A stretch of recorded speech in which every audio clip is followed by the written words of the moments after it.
true. Nervous. Very, very dreadfully nervous I had been and am.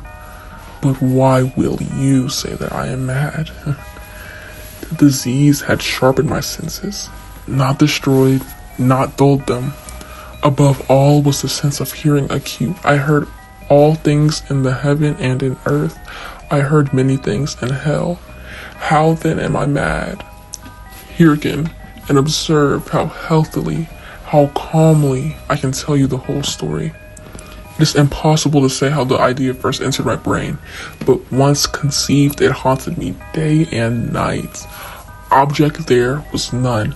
Passion there was none. I loved the old man. He had never wronged me. He had never given me insult. For his gold I had no desire. I think it was his eye. Yes, it was this. One of his eyes resembled that of a vulture, a pale blue eye with a film over it. Whenever it fell upon me, my blood ran cold, and so by degrees, very gradually, I made up my mind to take the life of the old man, and thus rid myself of the eye forever. Now, this is the point you fancy me mad. Madmen know nothing, but you should have seen me. You should have seen how wisely I proceeded, with what caution, with what foresight, with what dissimulation. I went to work. I was never kinder to the old man than during the whole week before I killed him. And every night about midnight, I turned the latch of his door and opened it, oh so gently. And then, when I had made an opening sufficient for my head, I put in a dark lantern, all closed, so that no light shone out, and then I thrust my head. Oh, you would have laughed to see how cunningly I thrust it in. I moved it so slowly, very, very slowly, so that I might not disturb the old man's sleep. It took me an hour to place my whole head within the opening so far that I could see him as he lay upon his bed. Ha! Would a madman have been so wise as this? And then, when my head was well in the room, I undid the lantern cautiously, oh so cautiously, for the hinges creaked. I undid it, just so much that a single thin ray fell upon the vulture eye, and this I did for 7 long nights, every night, just at midnight. But I found the eye always closed, and so it was impossible to do the work, for it was not the old man who vexed me, but his evil eye. And every morning when the day broke, I went boldly into the chamber, and spoke courageously to him, calling him by name in a hearty tone, and inquiring how he had passed the night. So you see, he would have been a very profound old man, indeed, to suspect that every night, just at 12, I looked in upon him while he slept. Upon the 8th night, I was more than usually cautious in opening the door. A watch's minute hand moves more quickly than mine. Never before that night had I felt the extent of my own powers, of my sagacity. I could scarcely contain my feelings of triumph. To think that there I was, opening the door little by little, and he not even to dream of my secret deeds or thoughts. I fairly chuckled at the idea, and perhaps he heard me, for he moved on the bed, suddenly, as if startled. Now, you may think that I drew back, but no. His room was as black as pitch with the thick darkness, for the shutters were closed fastened through the fear of robbers, and so I knew that he could not see the opening of the door, and I kept pushing on it steadily. I had my head in, and was about to open the lantern when my thumb slipped upon the tin fastening, and the old man sprang about the bed crying out, "Who's there?" I kept quiet still, and said nothing. For a whole hour, I did not move a muscle. And in the meantime, I did not hear him lie down. He was still sitting up in the bed, listening. Just as I have done, nights after nights, hearkening to the death watches in the wall. Presently, I heard a slight groan, and I knew it was the groan of moral terror. It was not a groan of pain or grief, oh no. It was a low, stifled sound that arises from the bottom of the soul when overcharged with awe. I knew the sound well. Many a night just at midnight, when all the world slept, it has welled up from my own bosom, deepening with its dreadful echo. The terrors that distracted me, I say, I knew it well. I knew what the old man had felt, and pitied him. Although I chuckled, I chuckled at heart. I knew that he had been lying awake ever since the first slight noise, when he had turned into bed. His fears had been ever since growing upon him. He had been trying to fancy cautiousness, but could not. He had been saying to himself, "It is nothing but the wind in the chimney. It is only a mouse crossing the floor. Oh, it is merely a cricket which has made a single chirp." Yes, he has been trying to comfort himself with these suppositions, but he had found all in vain, because death, in approaching him, had stalked with his black shadow before him and enveloped the victim. And it was the mournful influence of the unperceived shadow that caused him to feel, although he never saw nor heard, to feel the presence of my head within the room. When I had waited a long time, very patiently, without hearing him lie down, I resolved to open a little, very, very little crevice in the lantern. So I opened it. You cannot imagine how stealthily, until at length a single dim ray, like the thread of a spider, shot out from the crevice and fell upon the vulture eye. It was open, wide open, and I grew furious as I gazed upon it. I saw it with perfect distinctness, a dull blue with a hideous veil over it that chilled the very marrow in my bones. But I could see nothing else of the old man's face or person, for I had directed the ray, as if it by instinct, precisely upon the damned spot. There's a weird gap right here, so like you can just skip over this part. And now, have I not told you that what you mistake for this madness is but over acuteness of the senses? Now, I say there came to my ears as a low, dull, quick sound such as a watch makes when enveloped in cotton. I knew that sound well, too. It was the beating of the old man's heart.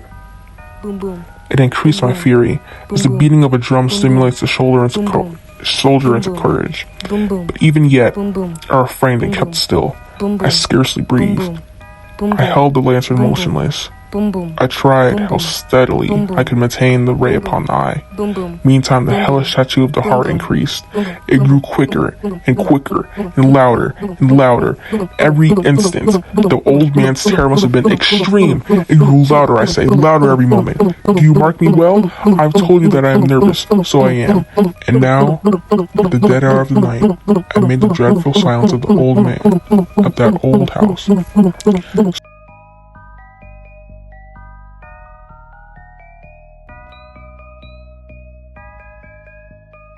So strange a noise as this excited me to controllable terror. Yet, for some minutes longer, I refrained and stood still. But the beating grew louder. I thought the heart might burst. The sound would be heard by neighbor. The old man's hour had come. With a loud yell, I threw open the lantern and leaped into the room. He shrieked once only. In an instant, I dragged him to the floor and pulled the heavy bed over him. I then smiled gaily to find the deed so far done. For many minutes, the heart beat on with a muffled sound. This, however, did not vex me. It would not be heard through the wall. At length, it was seized. The old man was dead. I removed the bed and examined the corpse. Yes, he was stone dead. I placed my hand upon the heart and held it there. Many minutes. There was no pulsation. He was stone dead. His eye would trouble me no more. If you still think me mad, you will think no longer when I describe the wise precautions I took for the concealment of the body. The night waned, and I worked hastily but in silence. First of all, I dismembered the corpse. I cut off the head and the arms and the legs. I then took up 3 planks from the flooring of the chamber and deposited all between the scantlings. I then replaced the boards so cleverly, so cunningly, that no human eye, not even his, could have detected anything wrong. There was nothing to wash out, no stain of any kind, no blood spot, whatever. I had been way too wary for that. A tub had called it all. When I had made an end of these labors, it was 4 o'clock, still as dark as midnight. As the bell sounded the hour, there came a knocking at the street door. I went down to open it with a light heart, for what had I now to fear?